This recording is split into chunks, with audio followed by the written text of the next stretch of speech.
Hi, welcome to My Outdoors. My name's Davey Wright, and today I am speaking to Mike Strang, who is the Interim CEO of Venture Trust. Mike, welcome. Hi, my name's Mike. No, thanks for giving us the opportunity to talk to you. So, I suppose my background really is outdoor learning, and in an early stage in that career, I realised that you could really have a good social impact with it as a way of working. So, my whole career has kind of been spent working with groups facing sort of barriers, complex barriers to development, and maybe lacking in opportunities that some of us might take for granted. And that sort of pathway took me to Venture Trust, which is great. So, interim CEO post at the moment, which is fantastic. That's a new post. This is week 1, so you've caught me at the right time. And Venture Trust, just to tell you a bit about Venture Trust. Venture Trust is a Scottish charity. We've been around since the early 80s, and we provide sort of long-term personal development programs for various groups of people. We work with criminal justice, young people struggling with long-term unemployment, homelessness, maybe care experience. We also have programs for veterans and women who have experienced some trauma in their life. So our standard programs, or our core programs, if you like, are a sort of 3-phase model where we work in communities. So we meet participants where they're at. And also we use the wilderness and the outdoors as part of that development programme. So we currently cover 27 local authorities across Scotland, and we have staff spread, well, normal times we'd have staff out in communities meeting people. Yeah. So a mix of sort of home working and working from our office bases, which are Glasgow, Edinburgh and Stirling. Okay. So you kind of touched on it there. I suppose we can't get away from talking about the current climate. But how, obviously it must be challenging in terms of keeping in touch with people and being with some of your the people you help. How has COVID, what challenges you've faced, and how have you kind of overcome that? Yeah, it has been tough. Well, in normal times, our programme would be a sort of 9-month programme, and we would have one-to-one and group work in the communities, and then we would have a wilderness phase where we'd take people out on a journey for up to 10 days, and all of that would be focused around what's happening in the wider world for them, what's their context, helping them move towards some goals, hopefully employability, education or training, but also really focused on sort of well-being outcomes, confidence, communication. And then there is a further phase back in the community, which is really about contextualising that learning. So they get ongoing one-to-one support throughout that journey. And pre-COVID, that was all face-to-face. Mm-hmm. So in the first lockdown, we were really forced to adapt quite quickly, both the whole organisation, but also how we work with participants. So we threw ourselves into teams to talk to each other, and we managed to figure that out, as I'm sure everybody else did. Yeah, but also, some video chat. Yeah, we quite quickly realised that we wouldn't be able to do what we'd always done, but just do it online. That wasn't going to work, because we couldn't really pull the groups together. I mean, we hadn't built the relationships in the same way, and also a lot of our work that we've done was based on experiential learning. So we'd take people out and they'd have a big experience, and we'd unpack it, think about how they interacted with it, how they interacted with each other, and then we'd build personal development goals from that. And actually we surveyed all our participants in that first lockdown, and they told us that they were really struggling with their mental health. They were struggling with a connection to other people, and also a lot of them were struggling with access to hardware and data. So some might have phones, but they didn't have any data. And off the back of that, we created a service called Be Connected. So we had our outreach workers providing a sort of core of ongoing support, and we set up 3 hubs, virtual hubs, to sort of orbit around it. So our outdoor teams, they became an active living hub and offered sessions around healthy routine, nutrition. Mm-hmm. We were talking to folk and saying you can go outside, and we were telling them how to do it safely, and maybe signposting to some little walking routes or bikes if they had them. We also had an employability team they went online as well, became a little employability hub, which was really great. And we were talking people through taking up opportunities safely, so volunteering or employment opportunities in that sort of COVID context. Mm-hmm. And then our third hub, which is a key part of the Arc'teryx conversation, is a wellbeing hub. So we had planned to open an outdoor therapy programme, and due to the sort of COVID thing, we accelerated it and made that an online wellbeing hub. So we had trained counsellors and therapists, so participants were able to come into Venture Trust, get that core support, and then access the sort of 3 hubs. And what we found is we were able to support about, I think, nearly 500 participants, 460 or something, over that time. And they told us that they really benefited for regular contact and calls, somebody to speak to, and we helped navigate their way through other services around housing, food banks, data access, those sort of pieces. Okay. So that was the first wave, really. Right. And then as things eased up, we were able to get back to a face-to-face service. So our teams were out meeting people one-to-one outdoors. Yeah. And then we slowly built in smaller bits of group work and got the outdoor teams back. So we were doing beach walks or woodland walks. And we started to think then about progressing people. So previously we were sort of supporting people through a lockdown, but now given the longer term nature of it, we were thinking about moving people towards some goals or progressing them into maybe a job or education, or finding that support they needed in the community that they could draw on themselves. Right. So that was a sort of second reinvention, I suppose. So our wilderness phase became a mix of community, group work and online work. Right, okay. And then in getting people into volunteer roles and work, I suppose, are you then supported by other organisations to do that? Or are you finding that, or your team finding that for your participants? You know, our team were doing that for participants. Okay. We might refer some folk on in normal times to sort of some training provisions, which might lead to a sort of job or volunteering outcome. Okay. But our employability team were sort of looking for opportunities that were out there, or perhaps if a participant has got an idea of what they would like to do for work, then they'll help them refine a CV. They'll talk about how to present themselves, how to deal with interview situations, and also job searches and applications. Yeah. They'll help them find those opportunities. Okay. Yeah. So sort of obviously a well-rounded support package for all the participants that are, or depending on their needs, I suppose. By the sound of it. Depending on the needs, and that, I think having those sort of different hubs allowed us to do. We'd always want to be needs-led, so the journey for the participant is their own, and it works towards the outcomes that are right for them. So that allowed us to sort of flex the journey around for them, which was really good. Great. So you touched on Arc'teryx there, and obviously there's been an announcement recently on the support there. But how did that relationship start?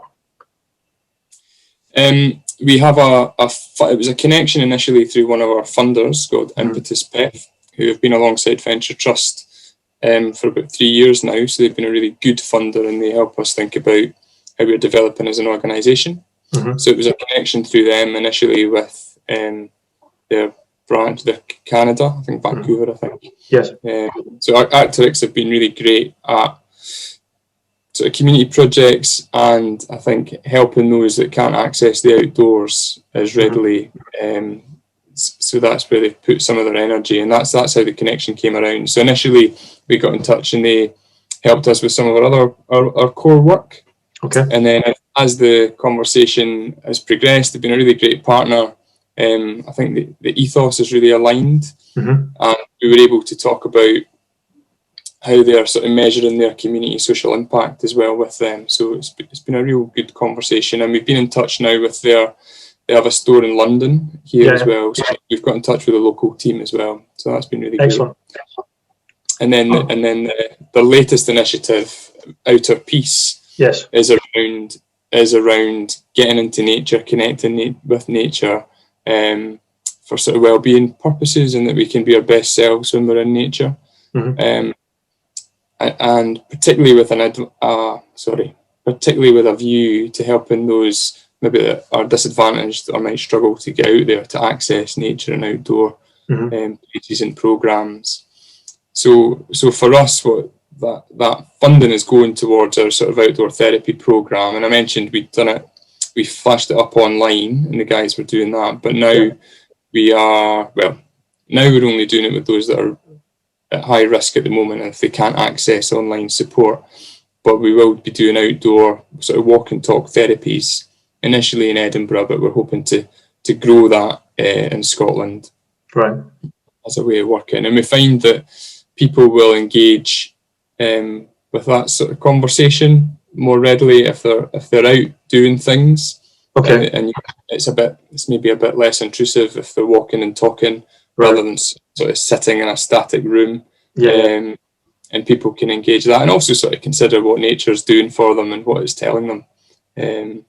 The connection for the mental health and the being outdoors, and you hear it with the industry I'm in, that you hear it all the time, and it's right. It's been like that for me for a lot of years, and I think it's probably helped me not struggle with mental health. I'd like to think, but definitely I can see the outer piece thing, the message being very valuable, and I can imagine how that will help your participants. That's right, and I think there's a whole range of benefits of being outdoors. And if you go out for a walk, as you're saying, you'll go out, you'll probably feel a bit better. And then if you sort of increase the intervention, so you go for a walk with somebody else, talk to them, problem shared, you'll feel better.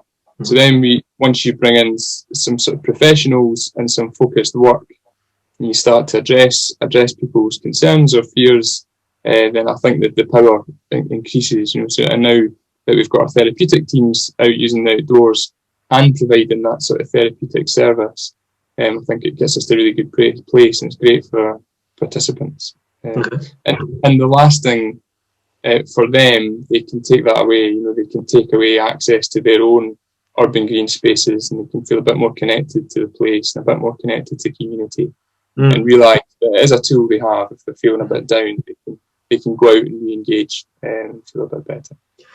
I think if anything's come from this situation, it's that a lot of people have explored their local area more than they would have, and I think that allowing those participants to, or not allowing them, but showing them, is probably more just showing them that it's easy to access. Is that been something that's come out?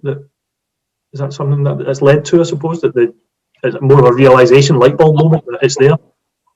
Yeah, no, absolutely, and because of the nature of the sort of lockdown, we were working in local authorities with participants, and we might have been able to move to meet them, but we weren't encouraging people to move far from their home. And if we had staff in a certain area, they would work with them. So whereas before, when we'd have built a programme of activity, we'd have tried to pick the best site or the most impactful scenery, that was sort of restricted now. So we were really, for us as well, exploring local areas and taking participants into them.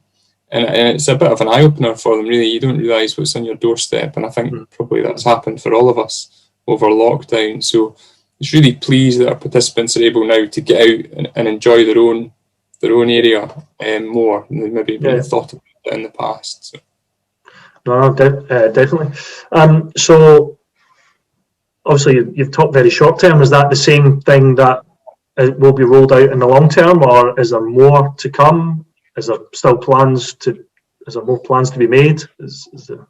So for Venture Trust in general, we as we start to come out of lockdown, we'll probably see our services move back to that community blended model across our different cohorts. So justice, veterans, young people, in the women's programme, we'll get back to face-to-face work, we hope, and then it's hard to tell, but maybe by the sort of latter part of the summer, we'll get back to the wilderness expedition programmes as well. But the community bit will always be there, and it always has been. What is new is the outdoor therapy piece for us, and that would sustain. And in Edinburgh, we hope to really establish that model and then sort of roll it out further. And we're having some good conversations with some partners around that just now. So that's an exciting area for us, I think. And also the online piece has been a good lesson for us. We'd often used the digital engagement as something we should look at, and we hadn't really done anything substantive about it. So it's been a good throw into that arena, and it'll be available to us and to our participants as sometimes an easier way to engage or talk, and it breaks down some geographies for us as well. We can maybe get a bit further. I think that's been common throughout every industry, as the being the slingshot into the digital age, which has been good, but it's still a barrier, isn't it? It's not that one-to-one contact that people sometimes need. No, exactly, and that's our participants have really benefited from the face-to-face piece. And when we got back to working face-to-face, the feedback was overwhelming. They really valued that, having somebody physically there. Good. It breaks down the sort of data poverty barrier as well for us. That's been a real issue in terms of participants accessing. Yeah, I think it's highlighted that this situation. It's not something that, if I'm in the ignorant, I suppose, that I was aware of that there was an issue. But I think for the schools and some people, I know it's at my daughter's school and things, it's been quite an eye opener, that I think. Yeah, no, absolutely, and we've been able through some small grants to provide a little bit of hardware and some sort of data top-ups, and also connection with other services. So there's been a real good pool across the third sector, I think, in terms of putting packages of support there for people. And I think that's been another great thing. A good thing has happened in lockdown. Come out of this, yes. Is the collaboration across the sector, and I think that will continue as well, which is great. Good. Well, I think that it definitely gives an overview of what Venture Trust 2 do, and obviously the Outer Peace initiative sounds like it's going to make great strides with Venture Trust. Would that be fair to say? Absolutely, yeah. It's been a real sort of enabler for us in that area of work. So that's been brilliant, and also the sort of ongoing relationship with Arctics is really great. I think they took a lot of time to get to know us and understand what we do. So it's a really good sort of two-way relationship. So really delighted to have them on board for that piece of work. Excellent. Well, I hope as everything starts to ease, that at some point we can get out and see you in real life and see what you do in real life, and hopefully show that via my outdoors. But it's been really great to talk to you, Mike, and good luck, and I hope that it all kind of fleshes out like you want to. No worries, and that'd be great to have you when we can do that. We'll get you out to see the work on the ground. So thanks for having me. No, brilliant. Thank you.